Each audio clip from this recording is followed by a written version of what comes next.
Hello. I love you. நான் உங்கள love பண்றேன். நீங்க என்ன பார்த்தது கிடையாது. என்ன மட்டும் இல்ல. எந்த பொண்ணையும் பார்த்தது கிடையாது. அதனால தான் நான் உங்கள பார்த்தேன். உங்க கூட வாழ்ந்தா தான் இந்த லைஃப் பொறுக்கலாம்னு எனக்கு தோணுச்சு. அதான் உடனே சொல்லிட்டேன். இந்த ஜென்மத்துல நீ தான் எனக்கு புருஷன், நான் தான் உனக்கு பொண்டாட்டி. மைண்ட்ல பிக்ஸ் பண்ணிக்கோ. சீக்கிரம் நல்ல முடிவா சொல்லு. இதனை உங்களது காலர் டியூனாக செட் செய்ய எண் 1 அழுத்தவும், எண் 2 அழுத்தவும், எண் 3 அழுத்தவும்.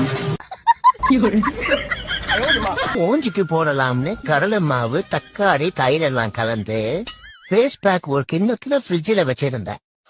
போண்டா சுட்டு தின்னுருக்காங்க. மனுஷங்களா நீங்கெல்லாம்? என் வாழ்க்கையில இன்னும் நான் என்னெல்லாம் கொடுமையை பார்க்கணுமோ எனக்கே தெரியல. இவனெல்லாம் இருக்கிறதுனாலயே ஒரு குறுகுறுப்புக்காரன் கூட ஊருக்குள்ளேயே வரமாட்டான். இனிமேல் யாருக்குமே நல்ல காலம் பிறக்காதுன்னு அவனுக்கும் தெரிஞ்சிருச்சு.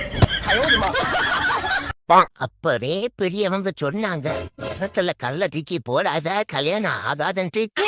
நான் தான் கேட்காம ஒரு 4-5 கல் எடுத்து போட்டுட்டு கிணத்துல. இன்னும் 4 வருஷம் கல்யாணம் ஆகாது போல. இப்பவே வயசு 29. இனி ஒரு 4 வருஷம்னா 33. 33 வயசுல பொண்ணு கட்ட எவன் தருவான்? பேசாம 29 வயசுல சொல்லிடுறதுதான். என்ன மச்சான் ஒரே கவலையா இருக்க? என்ன ஆச்சு மச்சான்? இந்த ஆடி மாசமானாவே பொண்டாட்டி அம்மா வீட்டுக்கு போகணும்னு எதுக்கு சொன்னாங்கன்னே தெரியலையே. அது சரி, உனக்கு தான் கல்யாணமே ஆகலையே, நீ ஏன் கவலைப்படுற? கரெக்டு தான். இப்பெல்லாம் எவன் கட்டின பொண்டாட்டி ஊருக்கு போனா கவலைப்படுறான். பக்கத்து வீட்டுக்காரன் பொண்டாட்டிய கூட்டிட்டு போயிட்டாங்க, அதான் ஒரே கவலையாவே இருக்கு. ரோட்டோரமா ஒரு 5 ரூபா துட்டு ஒண்ணு கிடைஞ்சி சரி போய் குனிஞ்சு எடுப்புமே எடுத்த. அதுக்குள்ளேயும் சோப்புல வச்சிருந்த 10 ரூபா காயின்னு உருண்டு போய் சாக்கடைக்குள்ள விழுந்துருச்சு.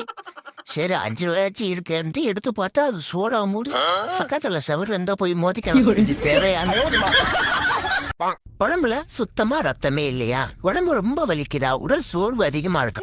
அப்ப ஒரு முறை இதை நீங்க குடிச்சு பாருங்க. உங்களுடைய உடல் சோர்வு நீங்கும், உடம்பு வலியே இருக்காது, புது ரத்தமும் நல்லா ஊற ஆரம்பிக்கும், ஹீமோகுளோபின் அளவு அதிகம்.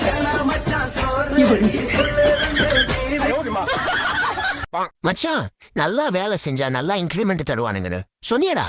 ஆமா மச்சான், போட்டு கொடுக்கறவன், சொம்படிக்கிறவன், புரளி பேசுறவன், முக்கியமா வேலை செய்யற மாதிரி நடிக்கிறவனுக்கு தான் இன்கிரிமெண்ட் போடுறானுங்க. நமக்கு இதெல்லாம் ஸ்கூல் காலேஜ்ல சொல்லி தரலையா மச்சான்?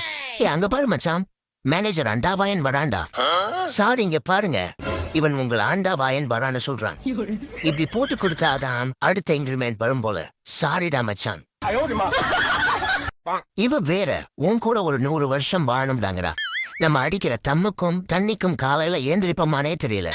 எழுத்து கூட்டி படிச்சாவே பாதி மூச்சு வாங்குது. இதுல எங்க 100 வருஷம் வாழ்றது? அச்சோ வராலே இதுல பாதியில கேப்பா.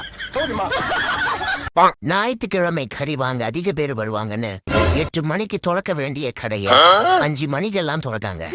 அப்ப அதை விட அதிகமா வாங்குற ஒயின் ஷாப் கடைய 4 மணிக்கே திறக்குமாறு மிகவும் தாழ்மையுடன் கேட்டுக் கொள்கிறேன். நைட்ல சீக்கிரமா தூங்கலான்னு பார்த்தா இந்த இன்ஸ்டாகிராம் பக்கம் போனா இன்னொரு ரீல்னு பார்க்க தோணுதே தவிர போன வைக்க தோண மாட்டேங்குதே. ஒரு வேலை ரீல்ஸ் பைத்தியம் ஆயிட்டமோ இல்ல ரீல்ஸ் வியூவர்ஸா ஆயிட்டோன்னு நினைக்கிறேன். ஞாயிற்றுக்கிழமை காலையில நல்லா தூங்கணும்னு நினைக்கிறேன், ஆனா 6 மணிக்கெல்லாம் முழிப்பு வந்துருது. திங்கக்கிழமை சீக்கிரமா எந்திரிக்கணும்னு நினைச்சா 9 மணி வரை கண்ணை திறக்கவே முடியலையே. என்னவா இருக்கும்? எவனோ எனக்கு சூனியம் வச்சுட்டான்னு நினைக்கிறேன்.